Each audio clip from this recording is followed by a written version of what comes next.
Hello and welcome to Shaka Extra Time. I am Paul Ndiho, and joining me live is Shaka Sali himself, aka the Kabale Kid. Hello, Shaka. Hello, Paul. How are you today? I am hugely terrific, you mate. A warm welcome to you, all our Facebook followers watching us from all over the world. Shaka Extra Time is a place where you get to talk to Shaka, the guy.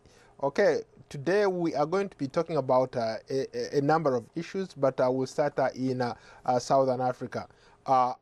Unprecedented events happening in the southernmost part of of the continent, South Africa. President Jacob Zuma has been asked by ANC, of course, the ruling party, to step aside. What do you make of those developments? First of all, Paul, we're talking about democracy at work. It is very interesting that democracy, as far as Africa is concerned, seems in fact to be at its best when you are talking about South Africa, which I believe was in fact the last part of the continent to be decolonized from Europeans or European power for that matter. But it's also equally interesting to see that the person of Jacob Zuma, otherwise known as Mushorozi, he's actually been administered his own medicine. Why do I say that? You know, back in 2007, 2008, when he became president of the ruling ANC, he championed the recall of the second president of the Republic of South Africa, Thabo Mbeki. Could you believe that as we talk, he actually seems to be on the same page with Thabo Mbeki? What goes around comes around. It's interesting that you talked about democracy at its best, and when you look at it right now, it looks more like a coup, not a democracy, because he was supposed to at least serve his term and finish at the end of his term. It is not a coup, it is a democratic process. The interesting thing about South Africa, you have, for example, party constitutions. You have the constitution of the ANC, which happens to be the ruling party, and you have the constitution of the Republic of South Africa. And when it comes to the ANC, and Jacob Zuma is obviously an ANC card-carrying member. Mind you, until December last year, he happened to be the president of the ANC. When it comes to democracy, it comes to politics and what have you, as far as the ANC is concerned, when you are a president of the Republic of South Africa, you are subordinate within the context of the ANC to the ANC. And so the ANC as a political party, and it happens to be the ruling party, has the power to recall one of its members. Because, mind you, in South Africa, unlike most of the countries on the African continent, you are not elected directly as a president. It is the party that attains power that in fact appoints you by virtue of being the head of the party. And so in that context, it is not a coup. But when it comes to the constitution of the Republic of South Africa, Jacob Zuma in fact could ignore or challenge the recall by the ANC. So we have to wait and see what happens tomorrow, because he actually has up to Wednesday to respond. If he doesn't respond, then they force him out? Well, they may be able to force him, but they will not simply march to his Union House office or residence or that kind of stuff. They will rather probably go through the route of parliament. They will have to go through a process of impeachment. Or even, in fact, before you get there, you can actually get into a process that would end up in a vote of no confidence in the person of Jacob Zuma, who happens to be state president of the Republic of South Africa. The question is, does the faction within the ANC actually have the numbers? Do they have the votes? Yes, they can count on the opposition votes, but do they in fact have sufficient votes in order to have a vote of no confidence in him? Because mind you, this is not simply about Zuma. This is also about Zuma's colleagues within the ANC who have been eating with him. They are also likely to be affected. Right. This is about the ministers who happen to be part of the cabinet of Zuma. So it's not that very easy. He's probably playing hardball because he also knows that if he threatens, for example, that his part of the ANC will split from the ANC, that could in fact create some political problems, meaning that the deputy president, who happens to be president of the ANC now, Cyril Ramaphosa, may not in fact be leading a party that ends up victorious during the next year's elections. Because let's face it, the recent or last elections, especially in major urban areas, and we are talking even about Johannesburg itself, they were basically swept by the opposition. Correct. So their support remains in the rural areas. And it is in the rural areas where Zuma happens to have a lot of support. So it's not that very easy. So what happens? What challenges lie ahead for Cyril Ramaphosa? Let's talk about corruption. Maybe Zuma is being indicted on so many different cases of corruption. There are critics out there who said that the incoming president is not immune from this kind of thing. How is he going to deal with that vis-a-vis the party stalwarts? That is also, of course, an issue. But again, let's face it, I have also seen a lot of commentators, a lot of pundits, pretty much really exonerating the deputy president. Because let's face it, Cyril Ramaphosa used to be the Secretary General of the ANC. And in fact, he happened to be the favorite of Madiba. Madiba wanted Cyril Ramaphosa to succeed him as the president. But unfortunately, because Cyril Ramaphosa, like Nelson Mandela, except that unlike Nelson Mandela, who spent more than 27 years and a half in different prisons, but mainly, of course, at Robben Island, Cyril Ramaphosa never lived for a single day in exile. And as far as the ANC is concerned, the people who think they actually own the party, who have the sense of entitlement, they made their career in ANC in exile. They lived in so many different countries for several decades. And so essentially what happens really is that some of these exiles tend to be supportive of one of them. You were talking about Jacob Zuma. So Jacob Zuma commands support in the rural areas where probably Cyril Ramaphosa doesn't actually have support. So he has to negotiate with Jacob Zuma. He has to negotiate. He will not, of course, be in a position, given the fact that South Africa is a democracy, given that in addition to being a democracy, it actually has functioning, strong institutions. We're talking about one of the strongest judiciary institutions in democratic South Africa. We're also talking about an independent or fiercely independent media. We're also talking about a huge percentage of the South Africans of European descent who control a lot of things and who have powerful cousins all over the world and what have you.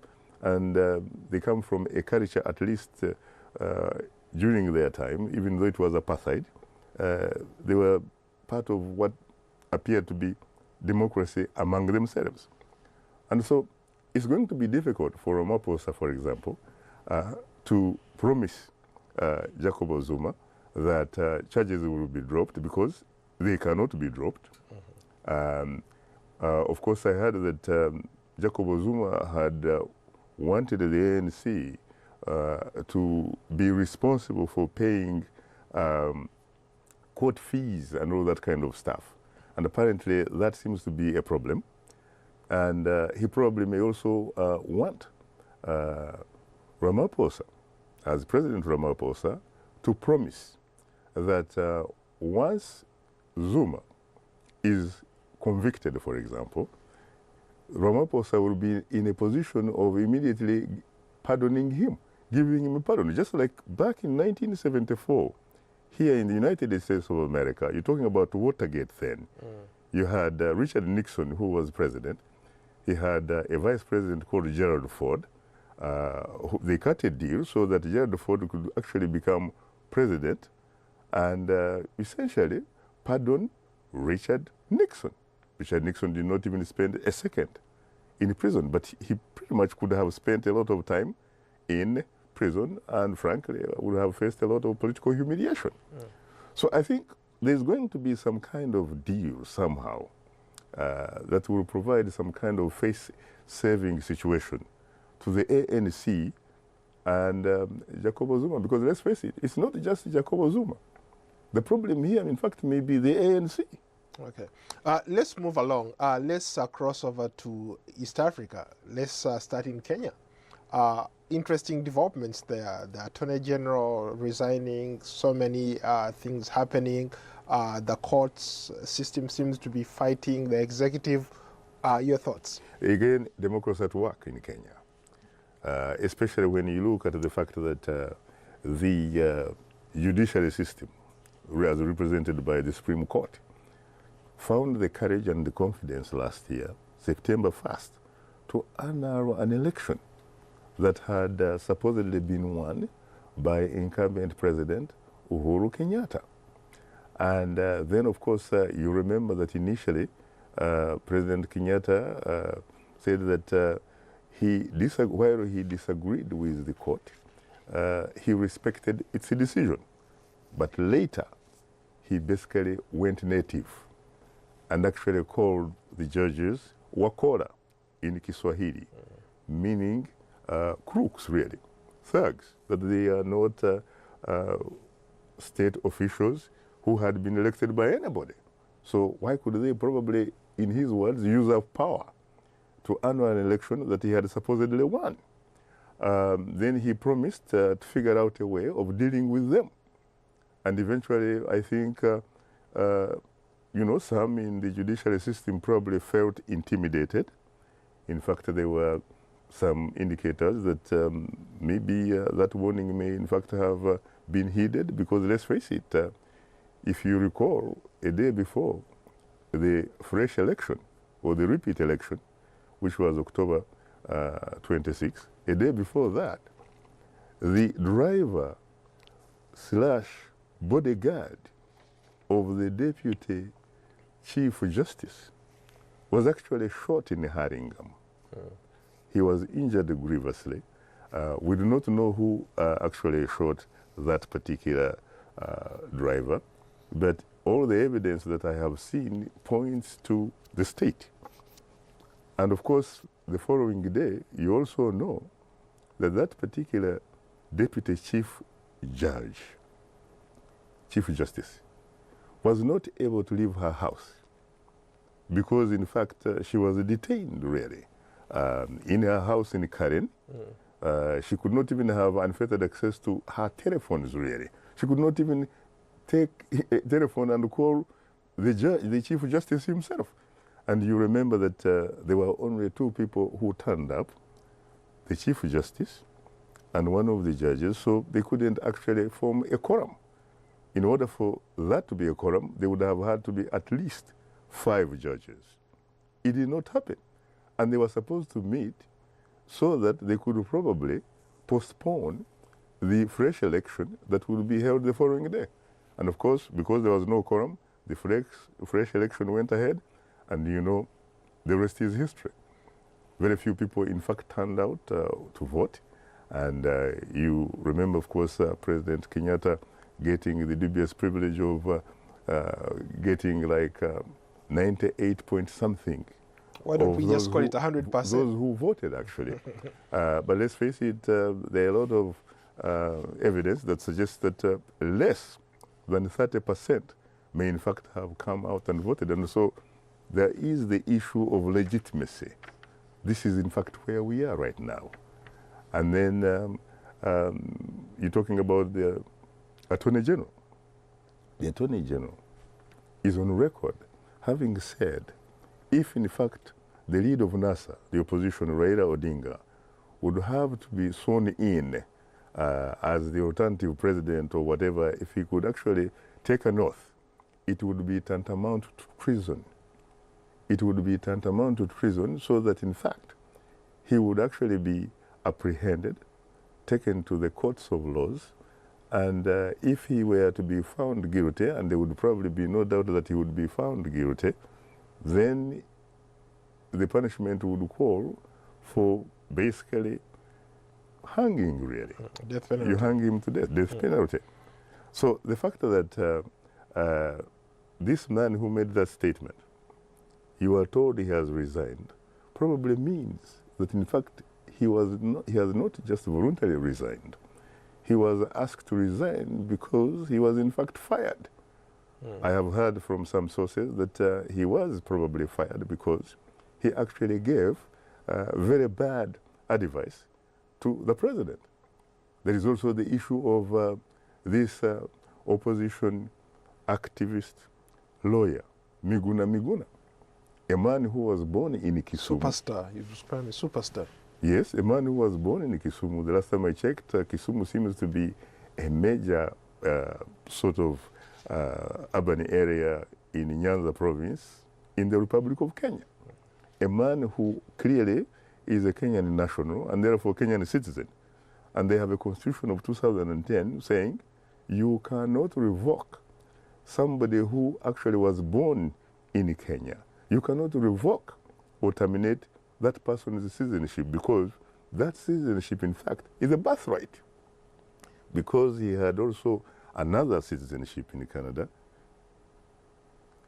the man who had been, in jail, I mean, in 5 different police stations, and there were 5 different court orders that he should be released and what have you. Instead of releasing him or taking him to the courts, instead they took him to Jomo Kenyatta International Airport, KLM, to Toronto via Amsterdam. When you look at the laws and the constitution of Kenya, there's no way they could probably have actually deported a citizen. They could probably have exiled him, just like communist countries, China and what was the Soviet Union used to do to some of their radical citizens. Shaka, let's go to the comments. Let's start with, I think, I don't think this is one of your fans, but perhaps a critic. He says, a kid from Kabale, groomed and trained by colonialists to paint Africa as a bad continent. Your take? Very interesting. As a matter of fact, he reminds me that when I was growing up in Kabale, I was actually having unfettered access to a stew that was a reflection of an educational curriculum that had actually been put together by colonialists. That in fact, I was being socialized to become a very good subject of the British Empire. You cannot believe it, but I did not appreciate the roots of where I came from. In Kabale, that's why I say I'm a Kabale kid, until in fact I physically left Kabale. I started looking back to Kabale when I lived briefly in Kampala and some other areas, and eventually ended up in the United States of America. You cannot believe that contrary to what that brother actually thinks, there is no way under any circumstances I could find myself putting down Africa. I am a person that happens to be very passionate about Africa. Very, very proud in as far as Africa is concerned. I'm very, very unapologetic. And frankly, I have to give credit to because the fact that I have in fact physically lived out of Africa. I have lived in America where people are so proud, and majority of them trace in fact their origins from other countries. And they remain very, very proud. And I am very, very proud of the fact that I can even associate, for example, with people like the late scholar, writer and intellectual who was born in Guyana, Walter Radney, who wrote the classic, How Europe Developed Africa. And he wrote this, in fact, when he was at the London University, at the School of Oriental and African Studies. 1966, he goes and teaches at University College Dar es Salaam. He has to be one of those people that inspired a very young man called Yoweri Museveni, Yoweri Tibuhaburwa Museveni, who now happens to be president of the Republic of Uganda. A man like Kwame Nkrumah, for example, from Ghana. Yeah. Where did he actually develop his idea, his vision of liberating Africa? Right here in the United States of America, and in fact living also in Britain. So, by the way, it is a great opportunity if you come from a land like Africa, which was colonized by European powers. It is a very unique opportunity for you to live in its metropolis, to live in the heart of Europe or America and what have you, so that you can actually look at the contradictions that obtain, and eventually you begin to define yourself as who you are.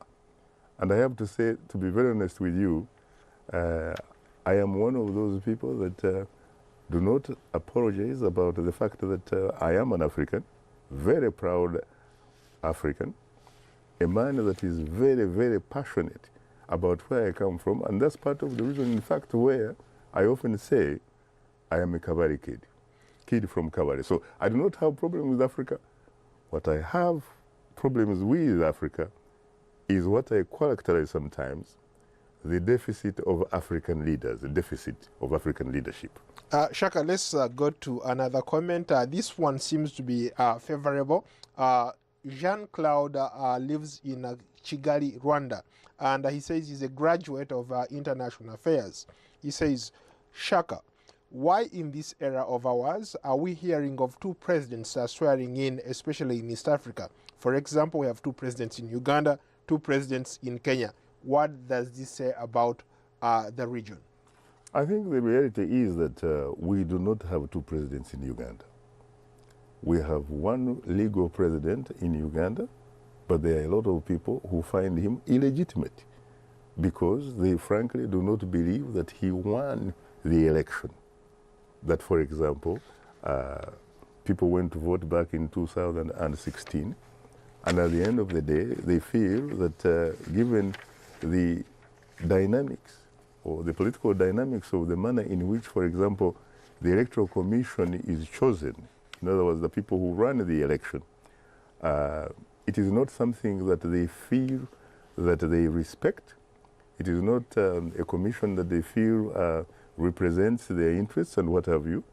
They do not believe, for example, when it announces the election results, because they do not in fact feel that the results that are announced in Uganda, for example, are reflections of the will of the people.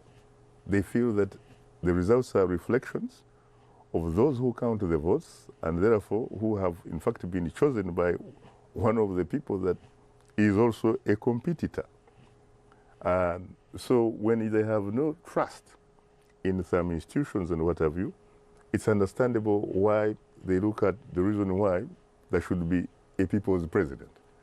In fact, I have had so many people tell me in Uganda that they have a people's president and they call him Colonel Dr. Chiza Besigye.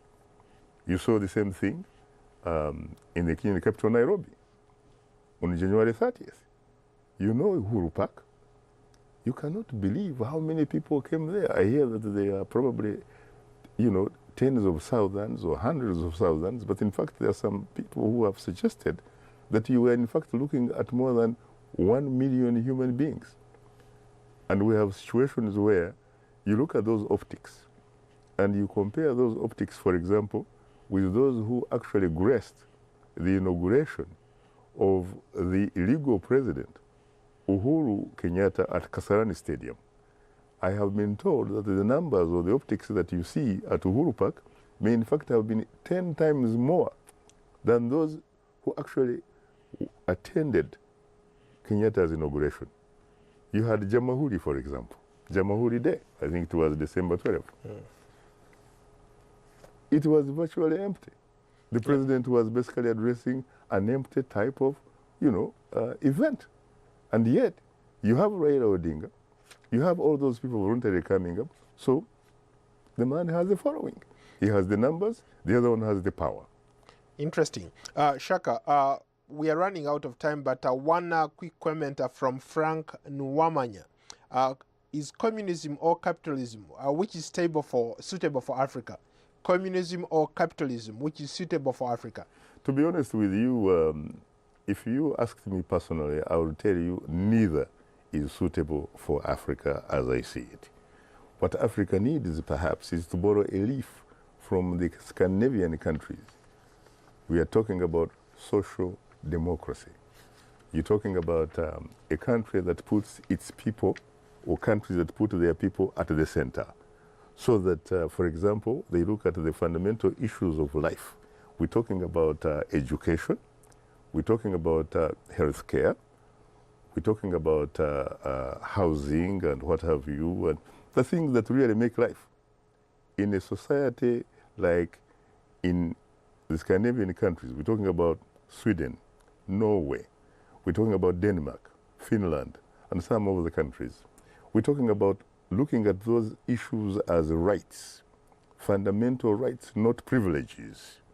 So I think that Africa is better off borrowing from that type of experience. Social democracy would be terrific for Africa, given its culture, given its, the fact that you have this extended relationship, extended families and what have you. That is the right thing for Africa. It's not capitalism, which really glorifies the individual. It's not communism, which assumes that everybody is equal, and yet in reality, we know that that wasn't true in the Soviet Union, and that is not true in China as we see it today. Shaka, what are you talking about tomorrow on Straight Talk Africa? Tomorrow it is going to be interesting. We're going to be looking at the role of an artist in African politics. And in this particular case, we're going to be bringing a gentleman called Bobby Wine from Uganda, who happens to be a Ugandan music superstar or megastar, and at the same time happens to be a member of the Ugandan parliament. Bobby Wine, he just finished an executive course at Harvard University's Kennedy School, and is going to be in the studio tomorrow interacting with the audience.